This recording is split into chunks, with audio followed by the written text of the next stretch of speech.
माझं सोलापूर न्यूजमध्ये आपल्या सगळ्यांचं स्वागत। सन्माननीय शिवसेना प्रमुख हिंदू हृदय सम्राट बाळासाहेब ठाकरे यांचा स्मारक हे अनेक वर्षाखाली मंजूर झालं, परंतु ते अद्याप झालेलं नाही याची खंत एक शिवसैनिक म्हणून मला वाटते।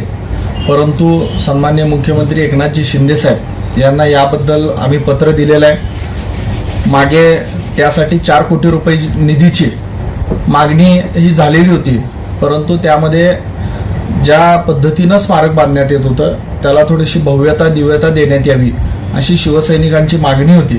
त्यानुसार नव्याने आराखडा तयार करून आता लवकरात लवकर नगरविकास विभागाकडून महानगरपालिकेकडून तो प्रस्ताव पाठवण्यात येईल आणि येत्या जिल्हा नियोजन समितीच्या बैठकीत देखील ही आम्ही मागणी करतोय की त्या ठिकाणी लागणारा निधी हा उपलब्ध करून देऊन लवकरात लवकर बाळासाहेब ठाकरे स्मारक झालं पाहिजे।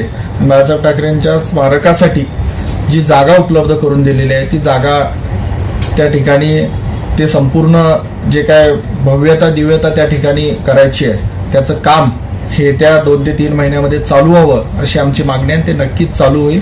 याकरिता जो काय पाठपुरावा करायचा तो मी शिवसेना जिल्हा प्रमुख या नात्याने आणि बाळासाहेबांचा एक शिवसैनिक म्हणून सरकार दरबारी लवकरात लवकर करून ते आम्ही पूर्ण करण्याचा निर्धार केलेला आहे। माझं सोलापूर न्यूज या यूट्यूब चॅनलला सबस्क्राईब करा आणि बेल आयकॉन प्रेस करायला विसरू नका।